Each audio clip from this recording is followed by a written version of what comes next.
Hi students, आज की इस वीडियो के अंदर मैं आपको बताऊंगा क्लास 8 साइंस चैप्टर 16 और उसके आगे के मतलब 16, 17 एंड 18 इन 3 चैप्टर्स की आज की इस वीडियो में एमसीक्यूज होने वाले हैं। और इससे पहले के जो चैप्टर्स हैं उनके एमसीक्यूज आपको करा दिए गए हैं। प्लेलिस्ट का लिंक डिस्क्रिप्शन में मिल जाएगा, वहाँ पे जो है आप बाकी के पार्ट्स की वीडियोस देख सकते हो। उसके अलावा जो है अगर आपको ये एमसीक्यूज रीड मतलब टेस्ट देना है, आपको आते हैं एमसीक्यूज, तो आप टेस्ट भी दे सकते हो। वेबसाइट है cclchapter.com, वहाँ पर जाकर दे सकते हो। बाकी लिंक मैं डिस्क्रिप्शन में ऐड कर दूंगा, वहाँ से आपके लिए ईजी रहेगा। उसके अलावा जो है इंपॉर्टेंट क्वेश्चन की बात करें, 1 मार्क्स 2 मार्क्स 3 4 5 जो भी मार्क्स आते हैं, तो उनके लिए भी हमने जो है वीडियो बना दी गई है। प्लेलिस्ट में जाके आप वो चीज़ें भी चेकआउट कर सकते हैं। चलो अभी शुरू करते हैं। मैं हूं अजय और आप देख रहे हैं CCL क्लास। तो यहाँ पे चैप्टर का नाम है लाइट। लाइट होती है। तो पहला क्वेश्चन है द लाइट रे विच strikes any surface is called, यानी कि एक लाइट रे है जो किसी सरफेस से स्ट्राइक होती है, उसको हम क्या बुलाते हैं। देखो पहले तो एक डायग्राम आपको समझना पड़ेगा और ये डायग्राम मोस्ट इंपॉर्टेंट डायग्राम है आपका इस चैप्टर से, और इसके बेसिस पे क्वेश्चन आता ही आता है। 1 मार्क्स का आ गया या फिर 2 मार्क्स का आ गया, जिसको हम बुलाते हैं लॉ ऑफ रिफ्लेक्शन। इसके अंदर होता क्या है कि कुछ बॉडीज होती हैं, मतलब एक लाइट रे है, वो सिंपली एक लाइट रे है, इधर से आई इधर से चली गई, ठीक है। ये हो गया हमारा बीच में नॉर्मल। अब इसके अंदर देखो समझा क्यों रहा हूँ, क्योंकि ये काम आएगा आपके एमसीक्यूज भी सोल्व करने में काम आएगा, वैसे भी काम आएगा। अब यहाँ पे जो है ये एक एंगल बनाता है, ये वाला एंगल, जिसको हम एंगल ऑफ इंसिडेंस बुलाते हैं। और जब ये जो रे आ रही है इसको हम बुलाते हैं इंसिडेंट रे। क्या बुलाते हैं हम इसको? Incident ray. और ये वाली जो है यहाँ पे एंगल ऑफ रिफ्लेक्शन है और इसको हम बुलाते हैं रिफ्लेक्टेड रे, ठीक है। अब ये जो है ये तो हमारा एक सरफेस होता है, इसके अंदर तो कुछ ज़्यादा होता नहीं है जानने को, तो ये चीज़ें हैं। और ये जो नॉर्मल है एग्जैक्टली 90 डिग्री पे बनता है हमेशा, ठीक है। तो ये चीज़ें हैं जो ध्यान रखने की होती है इस डायग्राम से। चलो जी अभी हम देख लेते हैं। ब्रश ज़्यादा मोटी हो रही है लिखने टाइम पे ना, तो थोड़ी अजीब लग रही है आपको। चलो जी यहाँ पे जो है पहला क्वेश्चन पूछा है हमसे कि लाइट रे विच strikes any surface is called, यानी कि लाइट रे जो किसी सरफेस पे स्ट्राइक होती है, यानी कि यहाँ वाली बात हो रही है। जो लाइट ये रे ये वाली रे जो जा रही है, इसको हम क्या बुलाते हैं? हमने अभी जिक्र किया है, इसको हम बुलाते हैं इंसिडेंट रे। ज़्यादा ही पतला हो गया ये तो, इतना पतला भी नहीं चलेगा। चलो जी इंसिडेंट रे बुलाते हैं, ठीक है। तो अभी जो है आंसर देख लेते हैं। अगला क्वेश्चन है, इरेज नहीं कर रहा क्योंकि काम आएगा ये, ठीक है। अगला क्वेश्चन है हमारे पास में कि द रे that comes back from the surface after reflection, यानी कि एक रे के बारे में है जो कम बैक करती है सरफेस से आफ्टर रिफ्लेक्शन, यानी कि यहाँ पे आई, इसके बाद वो वापस चली गई, यानी कि ये वाली रे की बात कर रहे हैं हम। इस रे को क्या बुलाते हैं? रिफ्लेक्टेड रे बुलाते हैं, यानी कि ऑप्शन सी आपका सही रहेगा। तो ऑप्शन सी सही रहेगा, तो सही है भैया। अब अगला क्वेश्चन देखते हैं। अगला क्वेश्चन है हमारे पास में angle between incident ray and normal is, यानी कि ये वाला एंगल, ये वाला भैया, यानी कि इंसिडेंट रे है ये हमारी और ये हमारा नॉर्मल है। इसको भी लिख देता हूँ नॉर्मल। तो इंसिडेंट रे और नॉर्मल के बीच का ये एंगल, इसको बुलाते हैं angle of incidence. Option number A. अगला क्वेश्चन है यहीं पे सोल्व करेंगे क्योंकि ऊपर ज़्यादा ही कचरा पंक्ति फैल चुकी है। तो पूछा गया है हमसे angle between reflected ray and normal. अब ये था एंगल ऑफ इंसिडेंस, ये वाले एंगल की बात की जा रही है, तो ये कौन सा एंगल होगा? ये होगा हमारा एंगल ऑफ रिफ्लेक्शन। क्या होगा? एंगल ऑफ रिफ्लेक्शन, ठीक है। अगला क्वेश्चन देखते हैं वट। चलो जी काम हमारा हो गया है। अभी नेक्स्ट बढ़ते हैं आगे, हम प्रोसीड करते हैं। What is the colour of sunlight, यानी कि जो सनलाइट है उसका कलर कैसा होता है? बिल्कुल ऐसा जो इसके बीच में दिख रहा है आपको, कैसा? बिल्कुल वाइट कलर होता है सनलाइट का। और उसके बाद में उसका में जब डिस्पर्जन होता है तो वो 7 कलर्स में स्प्लिट हो जाती है। नेक्स्ट क्वेश्चन है the device that design pictures with light is called, यानी कि एक डिवाइस के बारे में पूछा जा रहा है जो डिजाइन करता है पिक्चर्स और वो भी लाइट की मदद से। ये कौन सा जुगाड़ आ गया यार? इसमें क्या होता है, एक बॉडी होती है सिंपल, और यहाँ पे जो है एक मतलब सिलेंड्रिकल शेप होती है। इसके अंदर जो है, इसके अंदर की बात करें तो यहाँ पे 3 मिरर्स लगे होते हैं जो कि कुछ इस शेप में होते हैं और ऐसे लंबे तक रखे होते हैं वो इस तरीके से। तो यहाँ पे क्या होगा, यहाँ पे लाइट आएगी और जाएगी इधर आई इधर आई। तो इस तरीके से जो है यहाँ पे डायग्राम बन जाता है और एक नीचे एक प्यारी सी पिक्चर बन जाती है। तो इस जो ये पूरा डिवाइस है इसको हम क्या बुलाते हैं, इसको हम बुलाते हैं कैलाइडोस्कोप बुलाते हैं।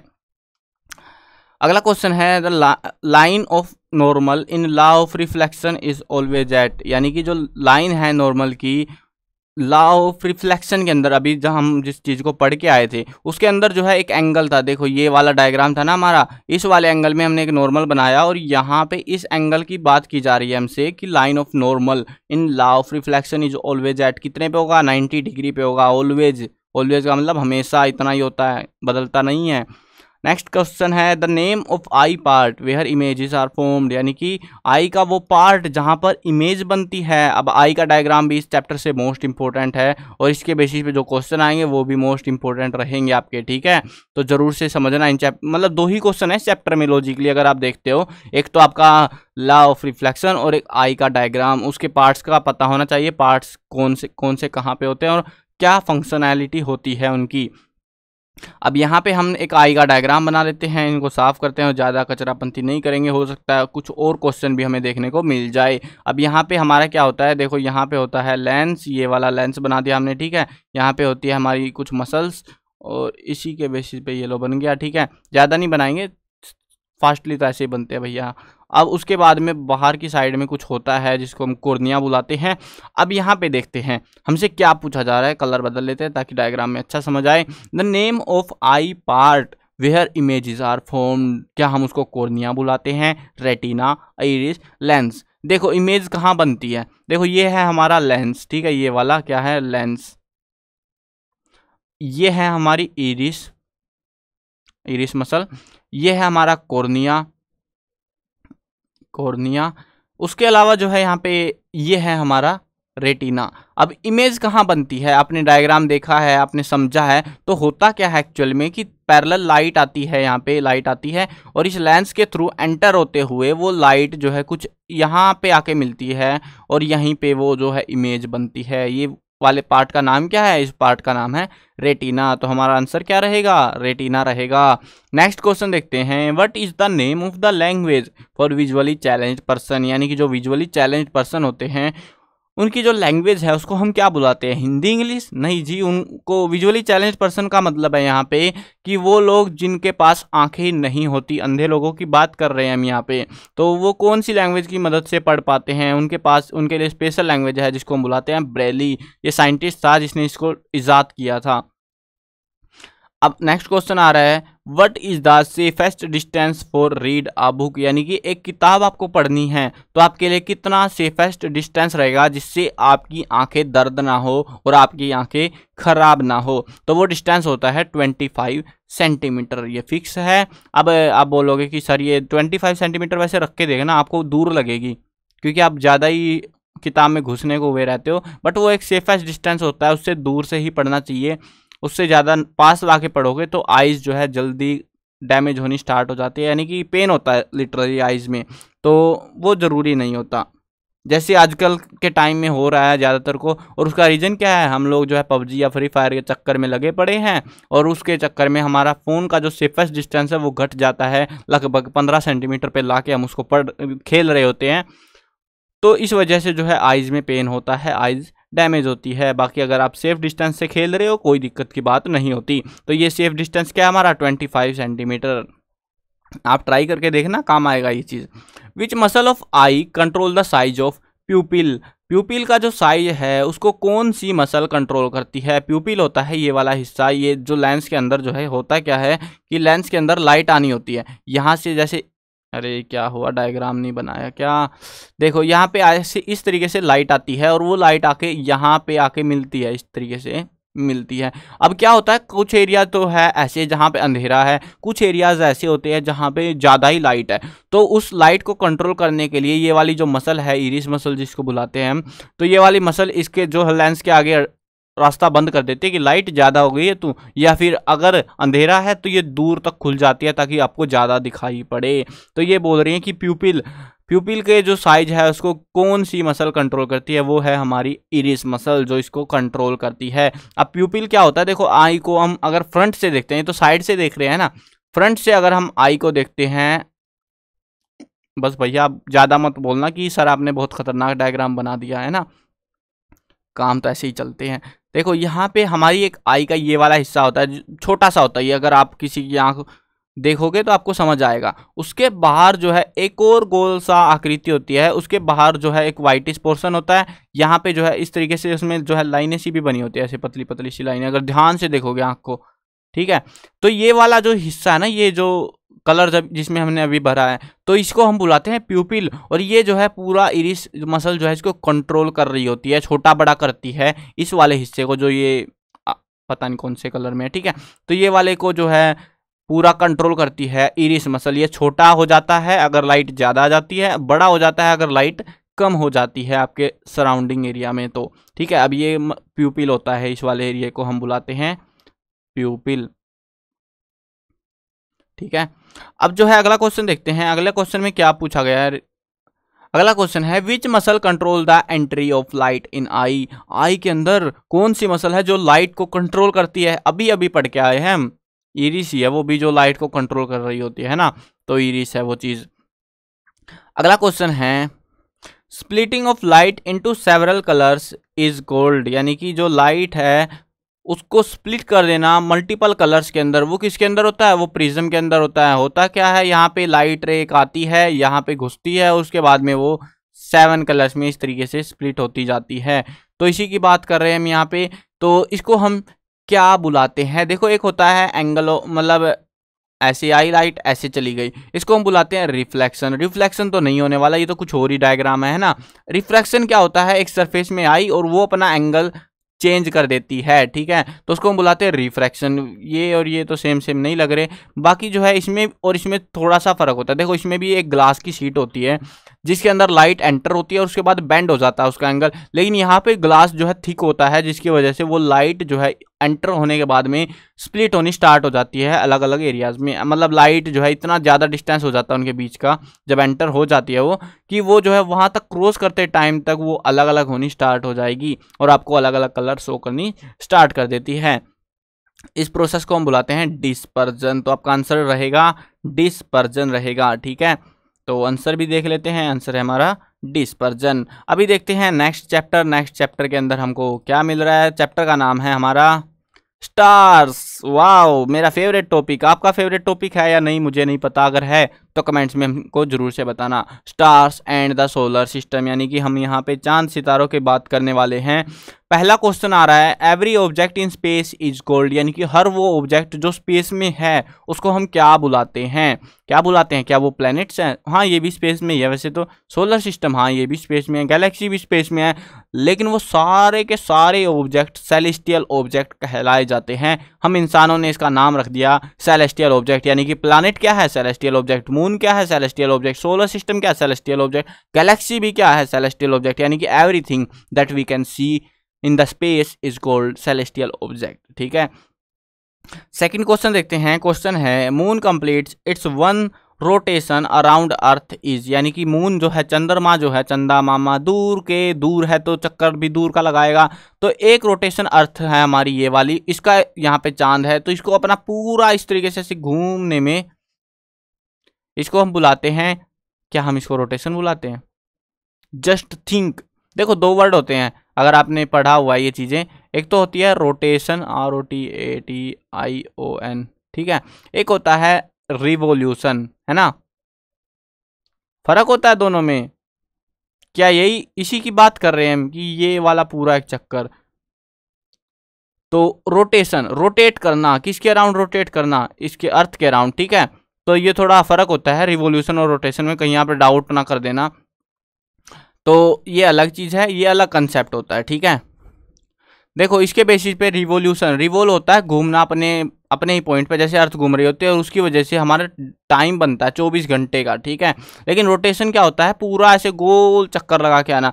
तो ये मून जो है एक पूरा रोटेशन कितने टाइम में करता है, वो होता है 27 दिन। वैसे एग्जैक्टली 27 दिन नहीं होते, 27 दिन 7 घंटे और कुछ मिनटों में ये पूरा अपना चक्कर लगाता है। और ये चक्कर बदल सकता है अगर कोई बाहर से कोई ऑब्जेक्ट आया और चंदा मामा को लात मार के चला गया, यानी कि टकरा गया उससे, बोला भैया जी आपकी स्पीड बदलनी थी मेरे को, मैं आ गया हूँ बस रास्ते में ही था, भूल गया था, आपको आपसे भी टकराना था, तो इस तरीके से भी हो सकता है। ठीक है, तो अभी के लिए 27 दिन कुछ घंटे हैं, वो बदलता रहता है।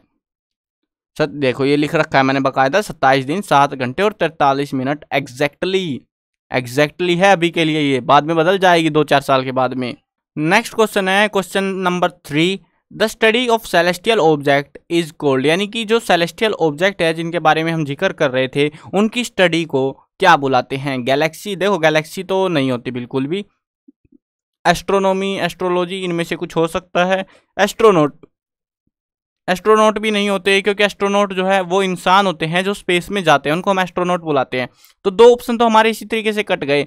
अभी हमें देखना है सिर्फ एस्ट्रोनॉमी और एस्ट्रोलॉजी, इनमें से कौन सा हमारा आंसर सही रहेगा। वो है हमारा एस्ट्रोनॉमी। देखो एस्ट्रोलॉजी क्या होती है? एस्ट्रोलॉजी होती है वो कि आपके ऊपर शनि की कृपा रहेगी, मंगल भारी हो रहा है आपका, आपकी दुर्दशा हो सकती है, बृहस्पति को प्रसाद चढ़ाइए, वो वाला जुगाड़। ठीक है, वो होता है एस्ट्रोलॉजी। अब हम किसके बारे में बात कर रहे हैं? स्टडी की बात कर रहे हैं सेलेस्टियल ऑब्जेक्ट की, उसको हम बुलाते हैं astronomy.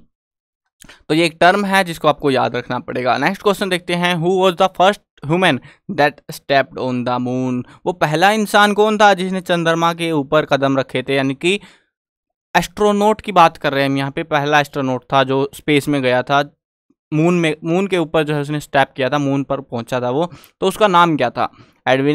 Aldrin, Neil Armstrong, James Bond, Neil Patel. क्या था वो? नील आर्मस्ट्रॉन्ग था। ठीक है, वो नाम है, जस्ट याद रखना पड़ेगा। What is the approximate distance of sun from the earth, यानी कि सन की जो डिस्टेंस है लगभग, क्योंकि हम कोई रूलर लेके वहाँ पे नाप के नहीं आए उसको कि कितनी दूर है, अंदाजा होता है। ठीक है, तो वो सन से अर्थ की जो डिस्टेंस है वो कितनी है? वो होती है हमारी 15 करोड़ किलोमीटर। कितनी? 15 करोड़ किलोमीटर। वो हमने उस हिसाब से डिसाइड करी है कि जो लाइट है हमारे पास में कितनी टाइम में आ रही है और लाइट की स्पीड क्या है, उस हिसाब से हमने इसको डिटरमाइन किया है, वो है 15 करोड़ किलोमीटर्स।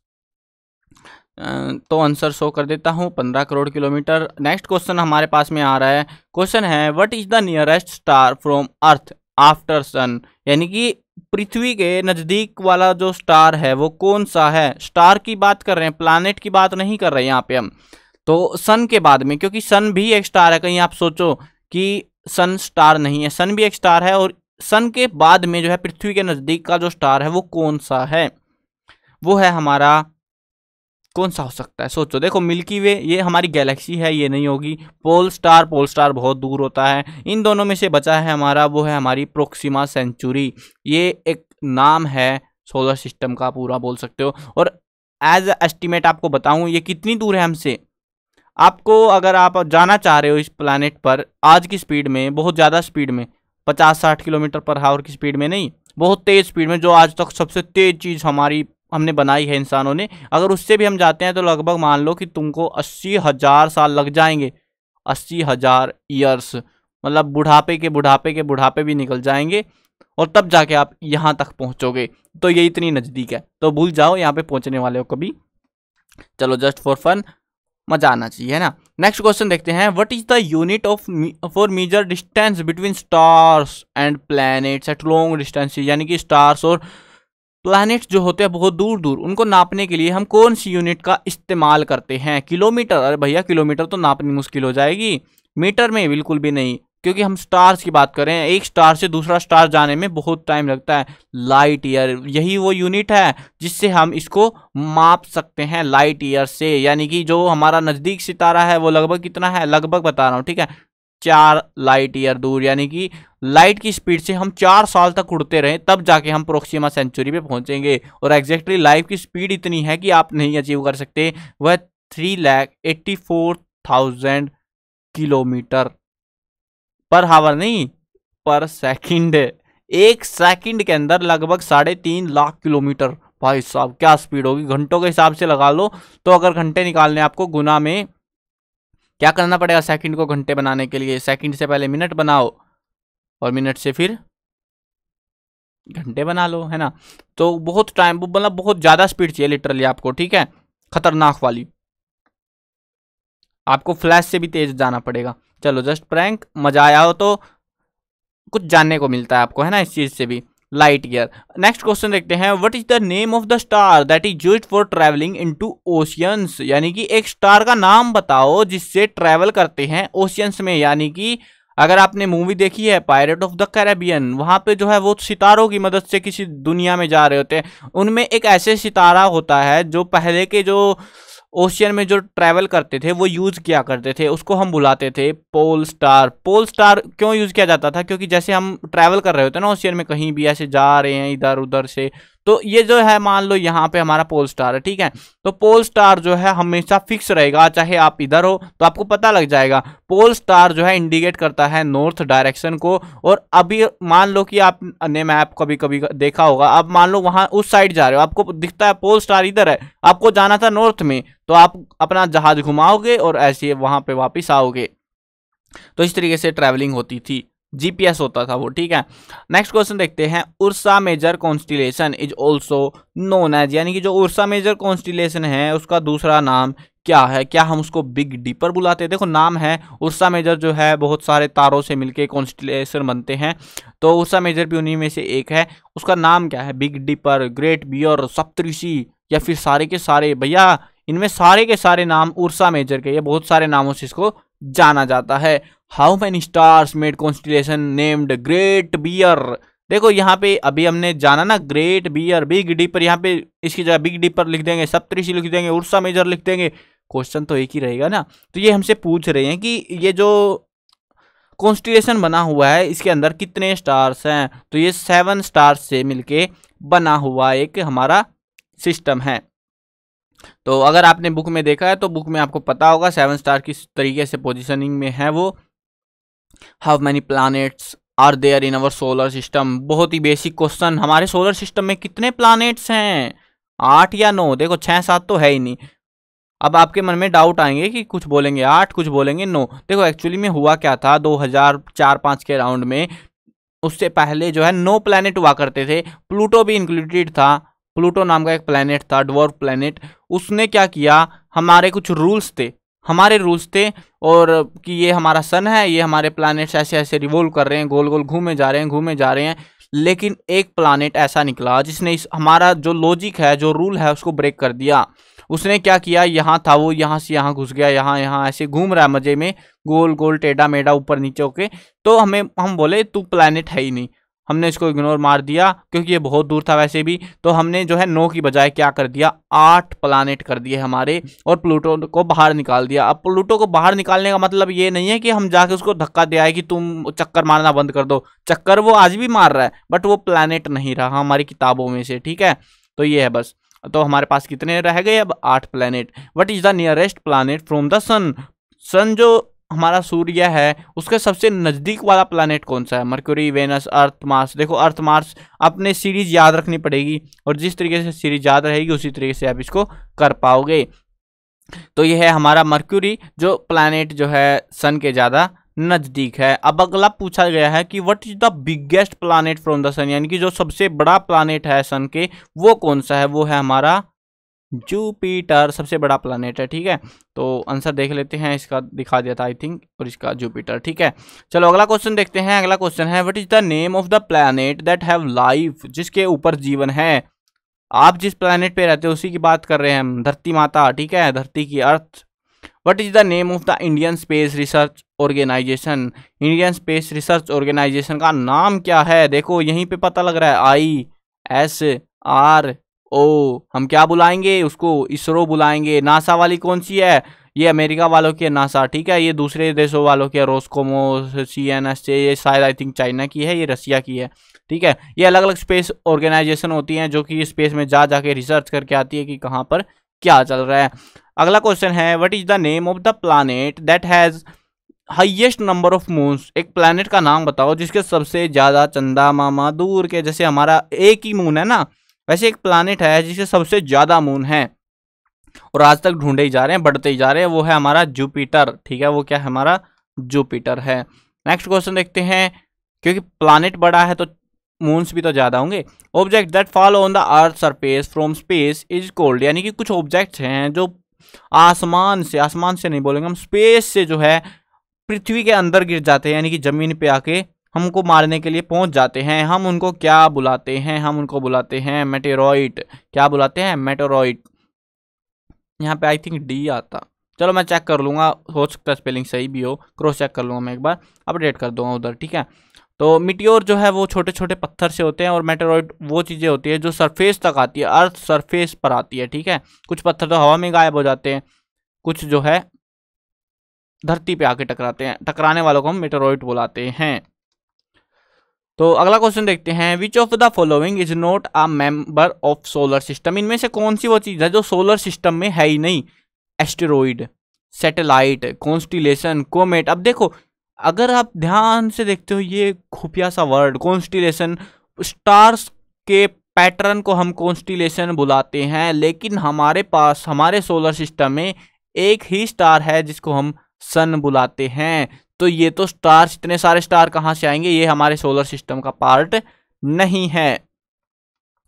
चलो जी अगला क्वेश्चन देखते हैं, which of the following is not a planet of the sun, इनमें से कौन सा प्लैनेट है जो सन का नहीं है। सन के 8 प्लैनेट है, नाम पता है तो आप बता दोगे कि सीरीज जो है ये एक स्टार है आई थिंक, तो ये जो है प्लैनेट नहीं है, ठीक है। अगला क्वेश्चन देखते हैं, what is the name of the planet that has rings around it, यानी कि वो ग्रह, वो प्लैनेट जिसके चारों तरफ ये प्लैनेट है और इसके चारों तरफ एक बड़ी सी रिंग घूम रही है, उसको हम क्या बुलाते हैं, उसका हमारा नाम क्या है। क्या वो जुपिटर है? जी नहीं। मार्स है? जी नहीं। सैटर्न या अर्थ? अर्थ पे तो कोई चक्कर ही नहीं घूम रहे, तो बचा क्या? सैटर्न। वैसे भी याद होना चाहिए आपको, बिल्कुल से सोचने की जरूरत नहीं होनी चाहिए इसमें। अब पूछ रहे हैं कि what is the device that is used to see space object, वो डिवाइस का नाम क्या है जिसकी मदद से हम स्पेस में जो ऑब्जेक्ट्स हैं यानी कि सेलेस्टियल ऑब्जेक्ट है उनको हम देख पाते हैं। उस ऑब्जेक्ट का नाम है, देखो हम कैलाइडोस्कोप लास्ट चैप्टर में पढ़ के आए थे, ये नहीं है। टेलीस्कोप, माइक्रोस्कोप, माइक्रो ऑर्गेनिज्म नहीं देखने हमको, नन तो होता ही नहीं कुछ। टेलीस्कोप बच गया, टेलीस्कोप ही हमारा राइट आंसर रहेगा, जो दूर दूर की चीजें देखने में हमारे बहुत ज्यादा काम आता है। अभी लास्ट चैप्टर पे पहुंच चुके हैं, तो लास्ट चैप्टर को भी करते हैं और करते हैं इसको भी खत्म। चलो शुरू करते हैं। चैप्टर का नाम है पोल्यूशन, धुआं धुआं। ज्यादा ही धुआं हो गया यार कुछ। चलो जी पहला क्वेश्चन देखते हैं, what is the percentage of nitrogen in air. ये जो है फिक्स नहीं रही, बेइज्जती की बात है ये, कि जो नाइट्रोजन, हाइड्रोजन, वाइट्रोजन जो भी कोई सी गैसेज हैं उनकी जो परसेंटेज है यहाँ पे तो दिख रही है, बस किताबी बातें हैं, लेकिन ये बदल चुकी है और बदलने के बाद अपडेट नहीं किया गया। तो हम अपडेट कैसे करें आपको जब किताब वाले नहीं करना चाह रहे, ठीक है। अभी के लिए जानते हैं कि परसेंटेज नाइट्रोजन की हवा में कितनी है, तो अभी के लिए है 78%। ये हो सकती है बढ़ घट गई हो, ये बढ़ती घटती रहती है, ठीक है। अगला question, percentage of oxygen in the air, air के अंदर जो है ऑक्सीजन की परसेंटेज कितनी है, वो है हमारी 21%। लेकिन एक्चुअली में उस टाइम पे ये किताब जब लिखी गई थी 2005 के अराउंड, उस टाइम पे प्लांट्स इतने सारे थे, और आज के टाइम पे जाके देखो प्लांट्स के नाम पे कुछ नहीं है। सेव ट्री, सेव करते बच रहे हैं हम, भाग रहे हैं कि सेव कर लो प्लांट्स को भैया, फॉरेस्ट को बचाओ। और क्या अब भी वो 21 ही मिलेगी? नहीं, लगभग 17-18 के अराउंड पहुंच गई होगी, वो बुरी हालत में है, ठीक है। लेकिन फिर भी हमें तो याद करना पड़ेगा, किताब है भैया, किताब की माननी पड़ेगी, हम अपने पास से कहाँ से बना के लाएं इन चीज़ों को। What is the percentage of water on the earth, ये कभी नहीं घटने वाला, ये बराबर रहेगा, ये है हमारा 71%। कितना है? 71%। What is the full form of CFC, ये जो है एक हार्मफुल गैस होती है CFC, जिसको हम बुलाते हैं क्लोरोफ्लोरोकार्बन। क्लोरोफ्लोरोकार्बन, ए ऑप्शन आपका सही रहेगा। देखो अगले ऑप्शन भी देख लेना आप, कार्बन फ्लूरोक्लोरो नहीं है, क्लोरोफ्लूरोक्लोराइन ये भी नहीं है, तो हमारा एक ही ऑप्शन है जो कि हमें वैसे तो फुल फॉर्म बताया था मैंने, पता होनी चाहिए आपको, सोचना नहीं पड़ना चाहिए, ठीक है। नेक्स्ट क्वेश्चन है, CNG की फुल फॉर्म लास्ट टाइम भी आई थी एग्जाम में, है ना, मतलब MCQs में हमने पढ़ा था, पेट्रोल कोयले वाले चैप्टर में।